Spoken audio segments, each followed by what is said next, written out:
My name is Diana to Löwen, and I'm here at the yourMSC studios with Tawakkol Karman. It's a pleasure to talk to you today, and I'd like to know, what is your motivation to be here? What's the purpose? Thank you, Diana. I'm so happy to be with you, with YouTube and people in Munich Security Conference. I came here to be the voice of people, the dreamer for democracy, the dreamer for freedom, for justice, for rule of law. Here, a lot of people came as a representative of the states, as governments, but there is not a lot of people who represent people, who represent women, who represent NGOs. So I am here as I said, as a voice of people around the world who fight corruption, who fight for justice, who fight tyranny and terrorism. And that's something I'm also really curious about. I mean, you've been obviously really involved in the Arab Spring. Can you tell a little bit more of the fact if you've ever been afraid to speak up for women's rights, for human rights? Do you feel brave for having achieved so much already? I never been afraid in front of any kind of oppression came from any tyranny inside my region or outside my region. I always raise my voice against them. Also the only fear that I am afraid of is if I lose hope, if I stop fighting peacefully for justice, for freedom and democracy, if I give up. That is the only, fear that sometimes I feel, I'm afraid of. But and this feeling giving me more motivation to continue my role as a woman, as an Arab woman, as a human being that will not give up until we reach to our noble goals. Because also there are, according to some feminist theories, it says that societies where women and men are equally involved in policy making, a peace-orientated policy is more likely. Is that also what you dream of, that there will be equality even in the higher ranges in politics? And this is exactly what I believe, and this is exactly my message to governments around the world, and especially the democratic governments that they claim that they support equality, that they claim they support women's rights. And I always tell them, and I am here to tell them, that women's rights is human rights, and women's rights means democracy, means freedom of expression, means freedom to choose your ruler.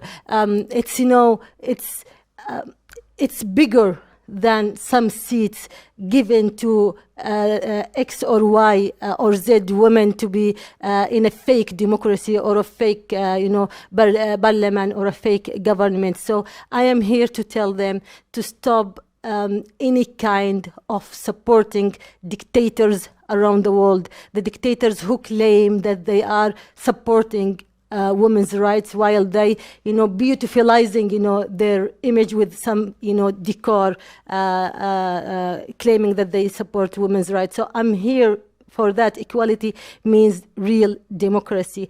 When we reach to democracy, then we will be, have a good opportunity for equality for men and women. But now there is no democracy, especially in Arab region. So how can we talk about equality while the democracy itself, the existent right itself is not, there? Can you also tell a little bit more about, maybe, because in Germany we see that the pandemic has increased inequality. Can you also tell a little bit more about the situation in Arab countries, and how does it feel for you? Does it feel like a step backwards again when it comes to human rights with the pandemic? The pandemic is, affect a lot of, rights around the world. But first, it's health issue. But even it affects some of the democratic states with the giving the rights for people for their associations, for their gathering, etc., etc. But the most important thing is with countries that suffer from authoritarian regimes. They use the pandemic as a tool to practice more oppression toward their people, to practice more observation, more control on their own people.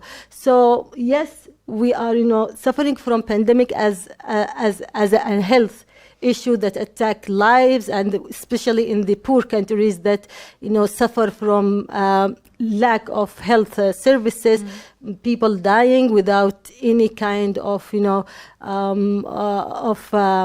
of a strong or right policies to face pandemics, especially in my country that suffer from wars and pandemics, not just corona, pandemics. We have cholera, we have many, disease in my country. So and at the same time, they use, this pandemic as authoritarian regimes, as countries that suffer from wars as a tool to oppress and, attack people's rights. Yeah, or we see also like a rise in domestic violence, for example, because obviously now it's even more difficult to get out of your house or to get help, and this is also like a huge issue.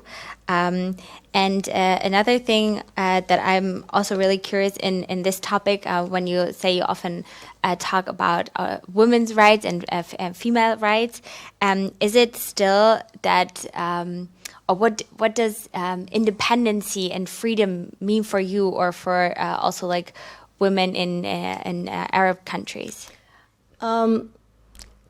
It means that women should lead her society, should be in the front line for fighting for human rights, for fighting corruption, for also being economically independent, to lead her society, to lead her family, to be strong women.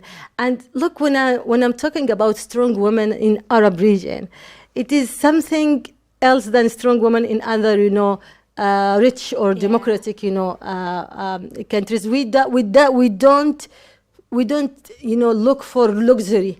We look for the basic rights, which is freedom and democracy. And women in my country and in Arab countries are really looking and sacrificing for this rights. And they will not give up at all. They are now paying a very high, a very high price. They have, many punishments. Punishment came from government, and punishment came from terrorism group, because they are women. Lead the street. They are women, went to the street peacefully, raised their voices for equality, for freedom, and for democracy. So the only thing that we are looking for as Arab women, as women in Middle East in general, and in Arab countries in particular, is freedom and democracy. This is our battle. And women didn't give up and will not give up. We know that, I believe, and they believe, that our peaceful struggle needs sacrifices. And we are ready to pay it.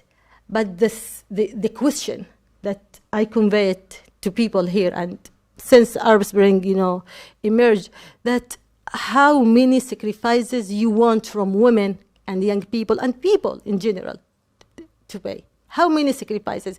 We will not give up. We will not stop sacrifices for our, for our dreams, for freedom, democracy.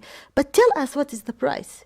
You have to determine the price. I'm talking about the democratic countries. I'm not talking about authoritarian regimes that backed the authoritarian regimes in my country or in Arab countries. I'm talking about democratic countries that claim that they are a democrat, while they support the dictators in our countries. So I am one of those women who will continue this rule, who will continue this sacrifice, and I am their voice that they have to stop their alliance with the dictators, because those dictators posed a very high risk to the global peace, to women's rights, and to all the values of human being.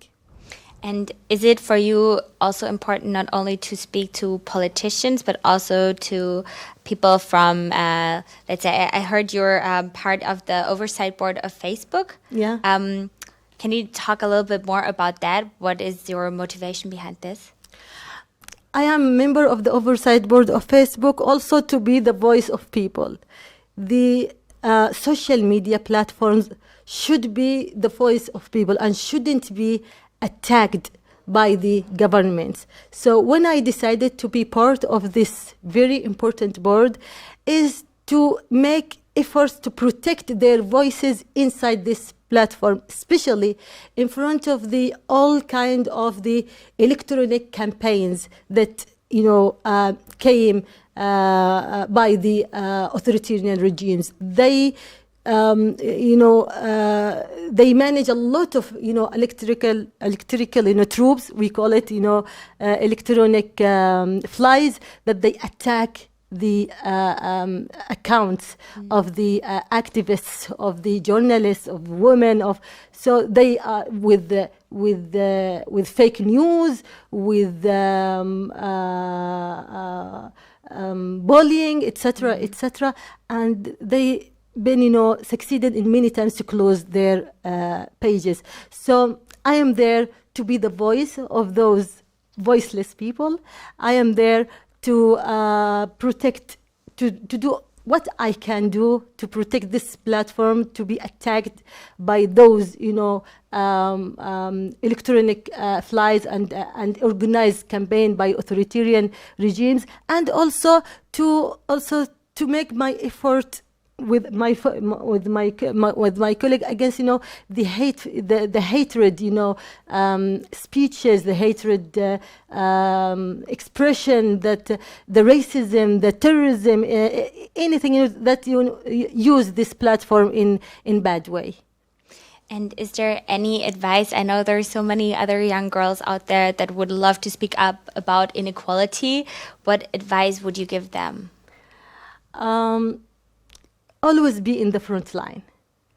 Always think about your society, and always act as a leader. And don't afraid from any obstacles around you. Believe on yourself, and always think about building your own project, your own institutions. Be part of the political movement in the parties. Or NGOs or media, be active.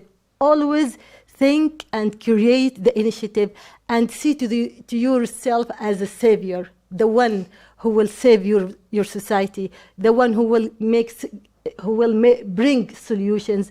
Always fight corruption and tyranny peacefully. Thank you. You are welcome.